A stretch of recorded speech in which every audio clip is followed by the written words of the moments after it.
Kids. Sir విషయం sir మళ్ళీ social అరెస్టులు, కేసులు, ట్విస్టులు. సోషల్ మీడియా అరెస్టులు, ఐ మీన్ ఈ అరెస్టులు కేసులు ఇదైతే ఆంధ్రప్రదేశ్లో ఇది ఆగేట్టుగా లేదు. తాజాగా అర్జున్ రెడ్డి కాదు, ఈయన విదేశాల నుంచి రాగానే ఆయన గతంలో అరెస్ట్ చేస్తే జగన్మోహన్ రెడ్డి గారు బంధువు అని కూడా జరుగుతున్నది ప్రచారం. ఉండొచ్చు, మైట్ బి.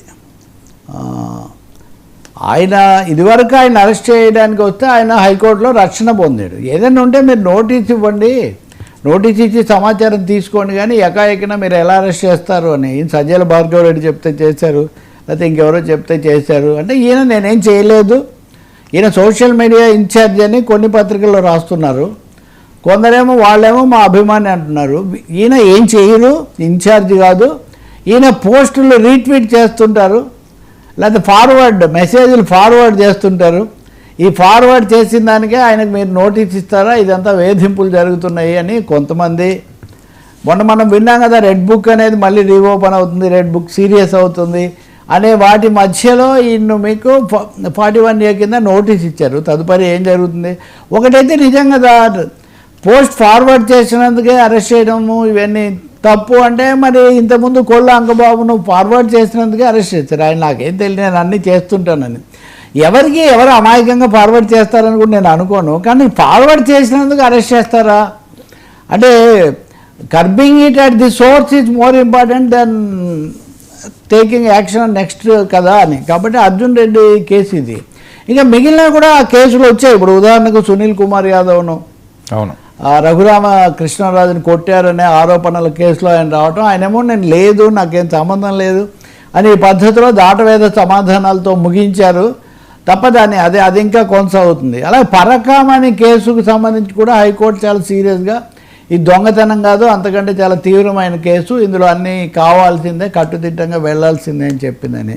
అలా మద్యం కుంభకోణంలో కూడా వాళ్ళ రిమాండ్ నిన్నటితో అయిపోయింది, తదుపరి ఏం జరుగుతుంది అనేది అదొకటి నడుస్తూ ఉంది. ఈ లోపల కాకాని గోవర్ధన్ రెడ్డి అంటే ఇప్పుడు పెద్ద పరంపర, ఇది ఒక కేసు సమస్య కాదు ఇది. ఆయన నన్ను అరెస్ట్ చేయడానికి నా మీద దీనికి కుట్రలు జరుగుతున్నాయి కాబట్టి నాకు అన్ని విధాల రక్షణ కల్పించాలని ఆయన వెళ్ళారని.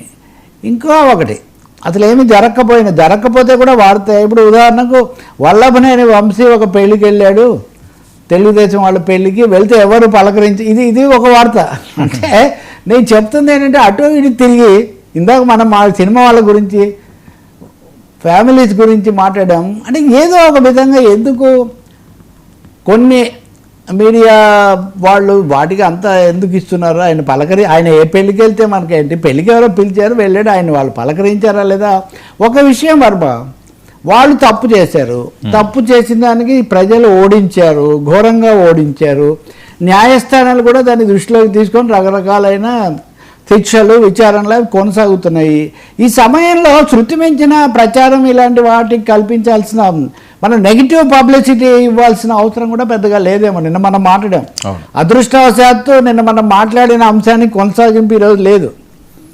ఎంతో కొంత మీడియా వ్యక్తులుగా ఈ చర్చలు అనేవి ఇదిగో ఆ కూల్చివేతలు, సీట్లు, రైతులు ఇలాంటివి మాట్లాడితే చాలా బాగుంటుంది.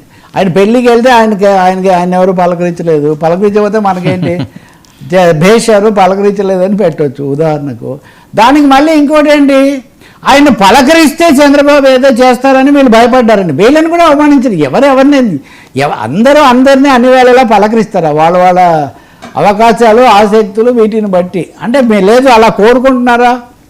భయపెడతాడు ఆయన అని ఆయన ఇంప్రెషన్ ఆయనకి ఇస్తున్నారు. ఆయన బహిరంగంగానే చేస్తున్నాడు కదా ఆయన చేసే హెచ్చరికలేవో. కానీ తమాషగా ఉంది. ఇప్పుడు ఒక మీడియా ఒక సంధి దశలో, మీడియా అంటే రాజకీయ ఆలోచనలు, పరిణామాలు ఒక సంధి దశలో ఉన్నట్టుగా మటుకు తప్పకుండా కనిపిస్తుంది. ఇంకా ఇలాంటివి చాలా ఉన్నాయి నా దగ్గర. మీ సమయం కోసం నేను ఆగుతూ ఉన్నాను కానీ అంతే. Sir, PPP fight serious, TDP